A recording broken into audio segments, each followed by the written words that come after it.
အဲ့တော့ဒီနေ့iCloud လော့ကြနေတဲ့ iPhone 5 တလုံးကို DNS bypass နီလန်အသုံးပြုပြီးတော့သူ့ကိုWi-Fi ကနေတဆင့် internet သုံးတာတို့ Facebook သုံးတာတို့နောက်တစ်ခုကကင်မရာရိုက်တာတို့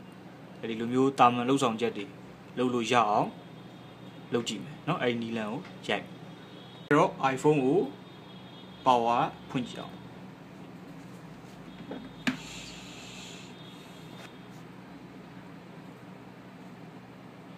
ပေါ် welcome screen ပေါ်လာပြီပေါ်လာတဲ့အခါမှာဒီဘက်ထောက်မှာ information ပုံစံ icon လေးတစ်ခုပေါ်တယ်ဒီကနေတဆင့်เนาะတို့က iPhone ရဲ့ IMEI နံပါတ်ရဲ့ ICC ID နံပါတ်ရဲ့ဆိုပြီးနှစ်ခုကိုကြည့်လို့ရတယ်ဒါအရေးကြီးတယ် IMEI နံပါတ်ကအဲ့တော့ဒီနံပါတ်0133အစရှိသည်ဖြင့်နံပါတ်ဒီနံပါတ်ဒီเนาะ already body နောက်မှာပါတဲ့နံပါတ်နဲ့တူသလားဆိုတော့တိုက်ဆက်ရမယ်တကယ်လို့ဒီနံပါတ်နဲ့ဒီ IMEI ဒီတူခဲ့တယ်ဆိုတာဒီဖုန်းဒီဒါ body မလဲရသေးဘူးเนาะအဲ့တော့ cover တွေပါမလဲရသေးဘူး original body ဖြစ်တယ်ဒါကိုသိနိုင်တယ် IMEI ကိုစစ်ပြီးတော့အဲ့တော့ဒါကိုဆရာတို့ slide ဆွဲလိုက်မယ်အဲ့မှာ language ကိုရွေးခိုင်းတယ်ဒါကတော့ဘာသာစကားရွေးခိုင်းတာပေါ့ default ကတော့ English ကိုပဲရွေးမယ်အဲ့တော့ပြီးတဲ့အခါမှာကိုရောက်ရှိနေတဲ့ဒီဖုန်းကိုအသုံးပြုနေတဲ့နိုင်ငံကိုရွေးပေးရမယ်ဒီမှာတော့မြန်မာဆိုတဲ့ဟာကိုရွေးချယ်ပေးမယ်မြန်မာဘာမှလို့ရေးထားတယ်အဲ့တော့ဒါကိုရွေးချယ်ပေးမယ်ရွေးချယ်ပေးပြီးတဲ့အခါမှာဒီဖုန်းကို activate လုပ်ဖို့အတွက်ဒီ Wi-Fi network ကိုချိတ်ခိုင်းတယ်အဲ့တော့ Wi-Fi နဲ့ချိတ်ချင်ရင်လည်းပဲချိတ်မချိတ်ချင်ဘူးဆိုလည်းပဲ IG ကနေတဆင့်ချိတ်လို့လည်းပဲရIG ကနေတဆင့် activate လုပ်လို့ရတယ်အဲ့တော့ IG ကိုနှိပ်တယ် Wi-Fi ကိုမသုံးမဲနဲ့ IG ကတဆင့်သွားမယ် continue ဆိုပြီးနှိပ်လိုက်မယ်ဒီချိန်မှာဒီလိုပုံစံပေါ်လာပြီ connect to iTunes ဆိုပေါ်လာပြီဒါဖြင့်ဆရာတို့က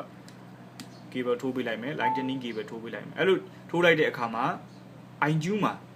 ဒီဖုန်းရဲ့ပုံစံပေါ်လာเนาะအဲ့တော့ဒီမှာလဲကွန်ပျူတာမှာ iPhone နဲ့ချိတ်ဆက်မိကြအောင်သူပေါ်ပြတော့ခဏစောင့်မယ် accessing iTunes Store ဆိုပြီး iTunes Store ကိုသူချိတ်ဆက်နေပြီလို့ပေါ်ပြတယ်ခဏစောင့်မယ်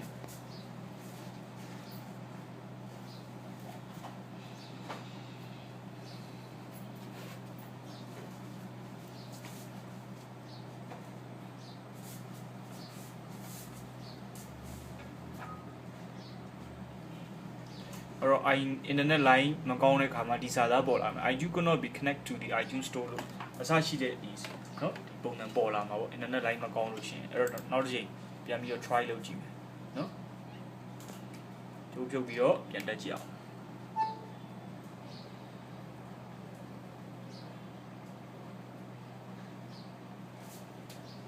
အဲ့ဒါဆိုလို့ရှိရင်เนาะ iPhone ဒီlock ကြနေတယ်အရင်ဖုန်းပိုင်ရှင်ရဲ့ email account နဲ့သူ့ရဲ့ Apple ID ကိုတီးတော့အဲ့တော့ Apple server ကိုမသွားဘဲနဲ့ DNS ကျော်ပြီးတော့တို့ကဒီအသုံးပြုလို့ရမယ် DNS ကျော်လို့ရမယ် server ကိုအသုံးပြုမှာဖြစ်တဲ့အတွက်ကြောင့်မလို့เนาะဒီသင်ခန်းစာမှာ Wi-Fi ကို router တစ်လုံးနဲ့လွှင့်မယ်အဲ့ဒီလွှင့်တဲ့ Wi-Fi network မှာဒီ local DNS server တွေ ISP ကပေးတဲ့ DNS server တွေကိုမသုံးဘဲနဲ့တို့ iPhone iPad iDevice တွေကိုကြော်လို့ရတဲ့ DNS server 3ခုကိုအသုံးပြုရမယ်အဲ့တော့ဒီမှာ USA server Europe server နဲ့ Asia server ဆိုပြီးတော့ server 3ခုဒါပေးထားတယ်အဲ့ဒီ3ခုတွေကချိန်နှစ်သက်တဲ့ server ကိုဝင်လို့ရတယ်အဲ့တော့ server တွေအကုန်လုံးဒီလက်ရှိမှာသူကဖွင့်ထားတယ်သို့တော့အသုံးပြုတဲ့ user တွေများလို့ကြောင့်မလို့ server ပိတ်နေတဲ့အချိန်မှာတော့ DNS ကြော်ပြီးတော့အသုံးပြုတဲ့ method ကိုသုံးလို့ရမှာမဟုတ်ဘူးအဲ့တော့အခုချိန်မှာတော့ဒီ DNS method ကိုစမ်းသုံးကြည့်မှာဖြစ်တဲ့အတွက်ကြောင့်မလို့ router ရဲ့ LAN ပေါက်မှာကြိုးထိုးထားတယ်ပြီးတော့ PC ကိုကြိုးသွားထားတယ်အဲ့တော့ DHCP ချလိုက်တဲ့အတွက်ကြောင့်မလို့ router ရဲ့ gateway နေရာမှာ router ရဲ့ဒီ LAN IP ကိုသိရတယ်အဲ့တော့ဒီမှာ browser တစ်ခုကိုဖွင့်ပြီးတော့ address bar မှာ router ရဲ့ LAN IP ဖြစ်တဲ့ 192.168.1.1 အစရှိတာကိုရိုက်ထည့်ပေးရမယ်အဲ့တော့ 10254 ဆိုရင်လည်း 10254 ပေါ့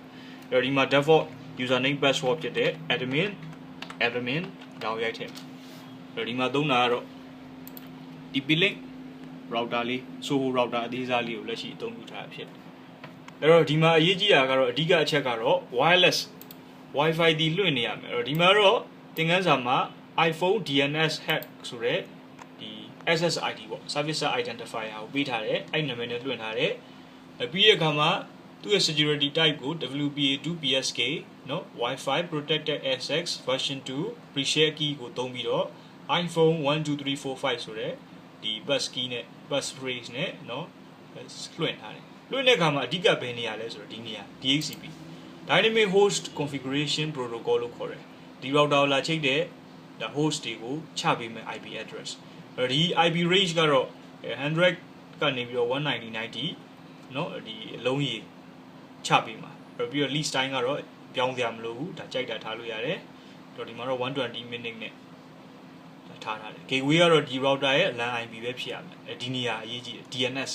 တကယ်တော့ DNS server နေရာမှာနော်ပုံမှန် internet line နေဆိုလို့ရှိရင်မြန်မာနိုင်ငံ ISP ကပေးတဲ့203. အစရှိဖြင့် IP ပေးတယ်ဒီမှာတော့ခုနက iPhone iPad iOS တွေကိုဒီကြော်ပြီးသုံးလို့ရမယ် DNS server နှစ်ခုကိုကျွန်တော်ထည့်ထားတယ်အဲ့တော့ဒီကတော့ Asia server ဒီကောင်က Europe server ဒီနှစ်ခုထည့်ပြီး save လုပ်ထားတယ်ဒါဖြစ်ရင် router ကလွှင့်နေတဲ့ Wi-Fi ဒီနော်အဲ့တော့ဘာနာမည်နဲ့လွှင့်မလဲဆိုတော့ဒီ iPhone DNS hack ဆိုတဲ့နာမည်နဲ့လွှင့်မယ် password ကတော့ iPhone နော်12345ဆိုတဲ့နာမည်နဲ့ password နဲ့လွှင့်မယ် DHCP ချပေးတဲ့အခါမှာခုနကဒီ Asia DNS အဲ့တော့ iPhone ဖွင့်ကြည့်အောင် language ကို English ပြောင်းမယ်အဲ့တော့ဒီ country မှာတော့ရခင်ကရွေးခဲ့တဲ့အတိုင်းမြန်မာ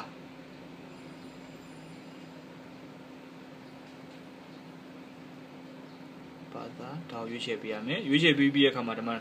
ခုနကဖန်တီးခဲ့တဲ့ iPhone DNS hack ဆိုတဲ့ဒီ network SSID ဒီမှာလာပေါ်နေပြီသူ့ရွေးချယ်ပါ password ရိုက်ထည့်ပေးရမယ်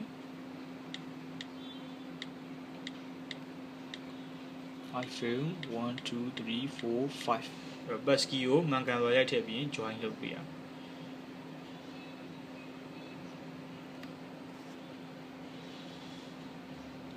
နော်အဲ့တော့ဒါဆိုရင်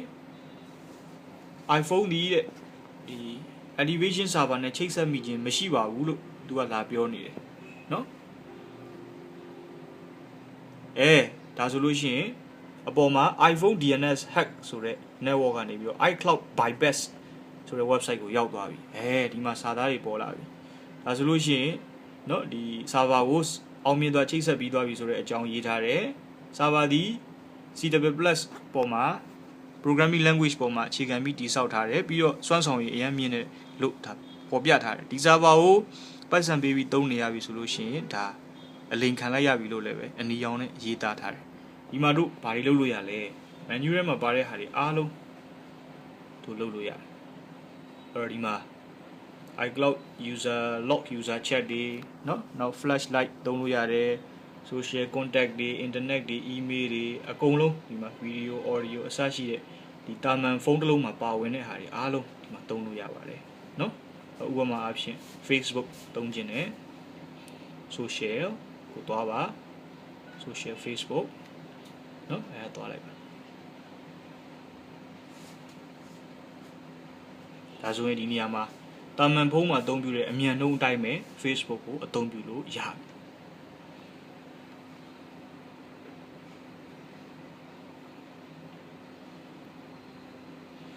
အဲ့တော့ဒီနေရာမှာ flashlight ကိုဖွင့်ပြီးတော့တို့ကင်မရာလေးပဲရိုက်လို့ရတယ်